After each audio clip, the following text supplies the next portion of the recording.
To the left, we have the Samsung QN90A, and to the right, we have the Samsung Q8FN as promised. So I'm just going to start off by talking about some comparisons that I've noticed and just walking you through some of the differences. So in images like this, the Samsung Q8FN is dominating in terms of contrast, in terms of color. The color you'll notice will be more warm on the Samsung Q8FN, showing more of the blood beneath the skin on the individual that is on the screen, the model of some sort. You'll notice that the drink is also a purer, richer shade of green, displaying more in between shades of green. Now, if you look at the actual outfit or costume that the person is wearing, you notice that around the shoulders, there is a black shadow on the Samsung Q8FN from the light source in the studio, where on the Samsung Q90A, you just don't have that. And this speaks to a wider level of just image quality loss that just doesn't exist on one TV and that does on another. In images like this, you can see how oversaturated the Samsung QN90A actually is. Notice how the color blue just kind of bleeds together. Regardless on calibration or not, it's just oversaturated as a television, and there's very little you can do when comparing it against another calibrated TV on the caliber of the Samsung Q8FN. Notice how on the Q8FN you see each individual strain of hair, and it's again not as blue as it would be. Now, for reference here for you guys to know, both TVs are in movie mode, and both TVs are utilizing the native color space. That's just so we can get more of that quantum dot color that we're looking for, and that's what most people would probably end up doing for the most part. And as you are clearly seeing, there is a definitive difference between both of these displays. One of the most absolute jaw-dropping examples for me is this fish. Notice how the cyan is rich, it's represented, and you have every in-between shade of blue, where on the left, on the Samsung QN90A, it's just one flat shade of blue. This is because Samsung on the QN90A is wildly inaccurate, and their blue is a problem color. Even after calibration, it is still very, very off. And this is something that I've struggled with through countless hours of calibration, so whether you're a novice or a professional, it's not going to be a fun TV to calibrate because it's just so inaccurate. In bright scenes like this, you can see the Samsung QN90A will tend to target a more explosive peak brightness, but the problem is with that extra peak brightness, it just washes out the image. It's not actually adding anything beneficial, where the Samsung Q8FN is focusing on well-lit, properly lit exposure for the scene. These are again some differences that you might want to think about if you're on the fence between maybe finding a used Q8FN somewhere, or you maybe found it somewhere brand new if you were very lucky. But essentially, Samsung with the QN90A is targeting just wild highlights from time to time. Now, that's not to say it's all bad for the Samsung QN90A. As you can clearly see here to the left, the Samsung QN90A around the snake's body to the left has more color volume than what you get on the Samsung Q8FN. The extra brightness definitely is appealing, and that highlight detail is wonderful. But the problem is when you talk about accuracy, you look at the Q8FN and all the shadows are represented like perfectly, and then you've got the pattern of the snake actually coming through a lot more clear on the Samsung Q8FN, and that's one of the many details that kind of are going amiss because of the extra brightness of the Samsung QN90A. And another thing I did notice is that when you look at the color yellow, it's just overly green in hue. It's not really accurate. So there's a lot of work that you'd have to do to try to pull that off. And even once you do, it's still just, it's never on point the way you would expect it to be. On demo content like this, you'll notice that the cyan on the Samsung Q8FN to the right is far richer than what you have on the left on the Samsung Q90A. You'll also notice you can see more purity behind the color red, as you are able to notice the darker shades of red within the cluster, where the Samsung QN90A just appears to have a pinkish color. Now, the Samsung QN90A is kind of blowing out on camera here, but essentially it's blowing out because it's just targeting a really oversaturated pinkish red, where the Samsung Q8FN is targeting a very accurate, very rich ruby red, cherry red, and just like every in-between red for this particular demo, and it's really breathtaking. where the Samsung QNFN, or rather the QN90A to the left, is going to trounce the Samsung, is going to be in terms of pure and raw detail like what you're seeing here. So the extra layer of not layer, the closeness of the mini LEDs to that screen is allowing you to be able to pull off exceptional contrast. And that's really playing a role when you get to highlights like this. If you watch this LG OLED demo, you'll see for yourself just how tight that light bulb really can be when dialed in correctly. Though it does tend to come as a bit of a hindrance because if you look, the Samsung Q8FN does retain perfect shadow detail, where you are, by comparison to the Q8FN, missing a lot of that detail. However, if you were just to have the Samsung QN90A by itself, this may be one of those details that you may not notice. However, also contradictory to what some may think, the Samsung Q8FN is not perfect. It is showing some mild blooming here, as I see with my naked eye. It is something that I can only notice next to a TV that has deeper black levels like the QN90A on scenes like this. And for scenes like this, the QN90A's mini LED promise kind of holds up a little bit better. Now this is where things get a little interesting. The Samsung QN90A to the left has basically a little bit more in the way of blooming and less at the same time. So what it's doing, as each ball kind of jumps up into the zone, it'll kind of open up and show a little bit more blooming than what I can see on the Q8FN.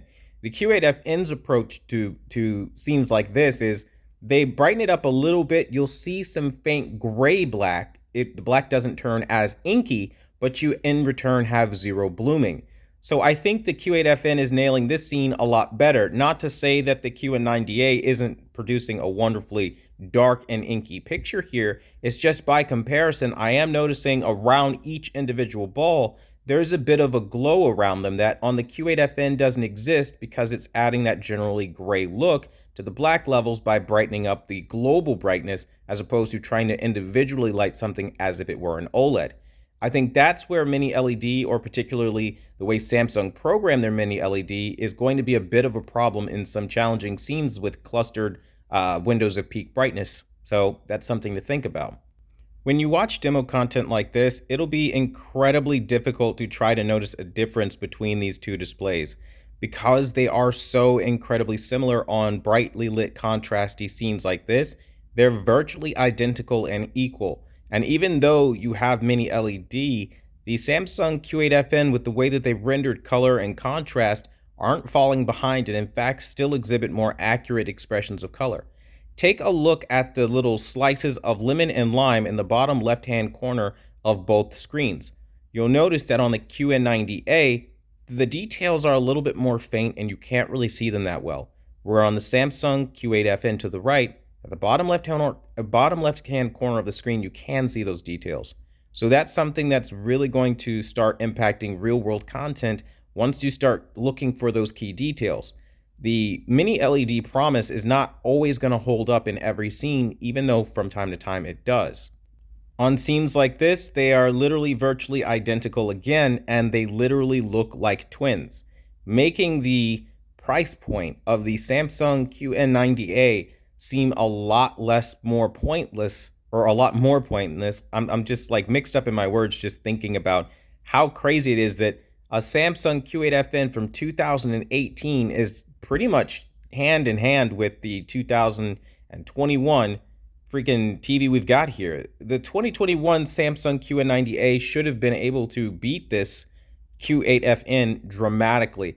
And I'm shocked to see actually that the reds are just so more lifelike. I'll try to lower my ISO so you guys can see that. I don't know if it's going to come through. It doesn't look like it is coming through on the viewfinder here. But I mean, I see every detail and every expression where I don't have that on the QN90A. Now, to be fair to the QN90A, I do see some sharpness there that maybe I could make an argument and say it might not be as sharp on the Q8FN when we talk about the water droplets themselves, but that's so nuanced and it's very hard to pick out. And honestly, I feel like they're identical. They really are. On this scene, you see a definitive difference now between mini LED and full array local dimming. So one of the biggest differences that I notice is that the light source is tighter and you can focus on those highlights a lot cleaner. Now the blacks are equivalent for the most part. The Samsung Q8FN may be slightly a little bit more gray if you're really squinting your eyes to see that, but honestly, it's almost incredibly similar until you look at the highlight detail. Look at the bottom of the glass and notice how you see the light refracting and reflecting in different directions, where on the Samsung Q8FN to the right, they're just kind of there. You see the highlights, there definitely are reflections there. You see a lot of detail in the liquid itself, but the level of luminosity at the bottom is not the same. Though, contrary to popular belief, that doesn't mean that the picture is better. While, yes, the Samsung QN90A is targeting a more highlight-rich look, they're not targeting a more accurate look. So if you take a look to the right on the Samsung Q8FN, look at the steam coming out of the cup. You'll notice that you can see actual shades of warmth in that steam, where the Samsung QN90A to the left is missing out on those details. Also, the stream itself is less textured. You also can find that when you look at the water and all the little bubbles coming up, you see more of them on the Q8FN. You also see more of the warm light coming in from the bottom and from the top of this studio lit environment, where they're showing the really luminous kind of plant that they have. And it's wonderful to see Samsung still being able to keep up in 2021 with their 2018 Q8FN. It's really, guys, it's really shocking to see this for me, because I expected there to be some sort of benefit for the mini LED, and there it is there. We were seeing the highlight detail, but that highlight detail is not always enough, and I'm noticing that, again, it's not perfect because there is still a little bit of bloom around the steam itself. Not a lot, but enough that if you're pixel peeping like I'm doing here, you probably will notice. Now, anyone being honest with themselves will tell you when you get to this scene in this particular demo, the Samsung Q8FN at this point is exhibiting gray-black or grayish-black by comparison to the Samsung QN90A. The mini LED zones are coming in as a clear benefit on this scene because it's a larger window of peak brightness. I would estimate around probably 65% is what I would say the screen is being covered at, and that's making a big difference. And as far as like the zonal control, because you see each individual zone, you see like everything black essentially, where the Samsung Q8FN only having 40 zones can't keep up quite as well, and the blacks do appear gray. Don't get me wrong, it's still a nice image on the Samsung Q8FN, but the QN90A now is definitely exhibiting like a much stronger picture. And the problem with that is, when you get to scenes like this where you have a big highlight like this on the screen, the QN90A is going to absolutely blow your mind. Simply put, most of the stuff on the Spears and Munsell UHD benchmarking disc will be ultra inky black, and you will probably see zero problems with it. And that's kind of where I'm getting at.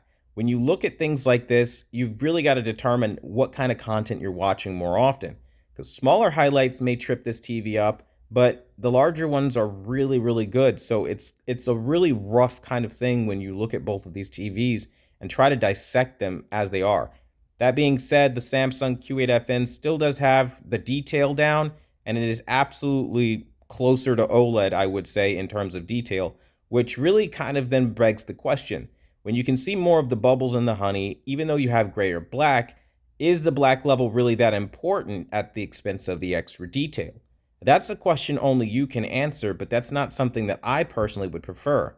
Now, honestly speaking, if black levels are all you care about, maybe you should look at OLED, but for this particular comparison, and for this particular example in this comparison, I'm just going to say it outright. The Samsung Q8FN is exhibiting the more accurate image quality, albeit doing it with a little bit more gray black, and that, to me, is an okay sacrifice to make when I know that, generally speaking, it's buttoned up.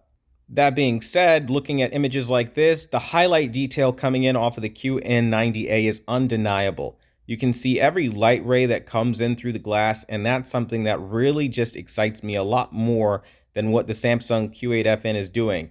It does have spectacular detail and more detail, but that highlight just immediately grabbed my eye, and so that's going to be something that a lot of QN90A owners can appreciate. Highlights are just going to fly off the screen of this TV and really grab your eye. The best example of this is going to be this particular scene in the Spider-Man video game. You're going to notice how when the light ray comes through, look at how much brighter it is on the Samsung QN90A than on the Q8FN. This is because the Samsung Q8FN is focused on the performance of the global brightness as opposed to just finding key highlights to juice up. Notice how here in the window to the left, you're noticing the QN90A is still significantly brighter. Now, I don't want you to misread this. The Samsung Q8FN is the brighter TV between these two. However, I have it set to standard local dimming just like I do for the Samsung QN90A. Because if I were to set the Samsung Q8FN to its maximum brightness potential, it would absolutely destroy everything the Samsung QN90A has been winning in terms of highlight detail up until this point. To prove this, in real time, I'm going to show you what happens when I go to high on local dimming on the Samsung Q8FN. As you guys can clearly see, there is a massive jump in peak brightness. Now let's run that demonstration again, this time looking at the Samsung Q8FN's peak brightness. Notice how when you see the window, how much brighter it's about to get. And I have to lower my ISO a little bit because I think it's going to be too much. Just look at the peak highlight coming in on the Q8FN right now. It is incredible, and with my naked eye, it's really lighting up the room something special right now. This is one of the biggest benefits that I see with the Q8FN. It is an incredibly bright display, even more so than the QN90A. You see the window behind Spider-Man now. You see as he jumps out the window. You're able to get immaculate color. You're able to get wonderful brightness out of the Samsung Q8FN. And I know the QN90A is the new thing. But honestly speaking, I already have a champion of a TV with the Samsung Q8FN. And the QN90A is supposed to be getting better year after year, or rather the QN series, whatever they call it, I don't really care. Every year they're supposed to be getting better. And I'm not really seeing that from Samsung. I'm seeing them get lazier. I'm seeing them get worse. I'm seeing them make things a lot worse for the consumer price-wise, but they're not actually building upon prior success. Here we have the Samsung Q8FN that was basically a winner because they targeted, the metal quantum dots, the quantum dots wrapped in metal, rather. They targeted blooming-free technology, and they targeted astronomical peak brightness levels of over 2,000 nits, over 1,900 nits. They weren't playing around with OLED back then. And now it just kind of seems like they're living off of their prior success. And while the Samsung QN90A is fantastic at highlights and it can get deep black, it still doesn't hold a candle to Samsung when they were at their very best. So my message to you guys is really simple. If you wanted to know, in my personal opinion, who wins this, I would say the Samsung Q8FN wins this because it's the more accurate, more detailed image. While yes, it does lose out ultimately in the black level department in a lot of scenes, overall they do get the exposure correct. And as you see, when you go pound for brightness and high on the local dimming mode, it is able to get brighter. Now, unfortunately, I can't use high on local dimming with the Samsung Q90A because funky things start happening with the gamma, and I don't want that to happen. If you ever end up buying this TV, you'll see exactly what I mean, but essentially, it's exactly like the Samsung Q90T, where the moment you set local dimming to high, things start getting darker and discolored. You don't really want that to happen to your image quality, so that's not really something that I will show off or boast here, because that's not actually a benefit. But what I will say is this. No matter what side of the fence you're on, whether you want the Q8FN to win or you want the QN90A to win, we can all agree that the TV technology in 2021 from Samsung is a bit lazy and a little redundant, because at the end of the day, when we look at everything that we've seen out of Samsung's Q8FN just now, it is very clear that they are targeting superior image quality that they aren't making anymore. And I think it's sad because they're just slapping new for the sake of being new on the box by calling it Samsung Neo without actually providing anything truly new or different. Here I am right next to a Samsung mini LED television with my Q8FN to the right, and not only is it holding its own, but it's exceeding in areas where if this was truly a new experience, it wouldn't be winning. So my message for you is, if you like this TV, if you want it, it's a good TV, it's an okay TV. But make sure you get it at a fair price. I wouldn't pay a penny more than $9.99 for it. And that's just as honest as anybody's going to tell you, because any more than that, now you're getting into overpriced territory for something that honestly on the market can be accomplished with Vizio, with TCL, and other manufacturers that aren't going to charge as much. Even Samsung, if you find on the used market, you can get one of these awesome TVs.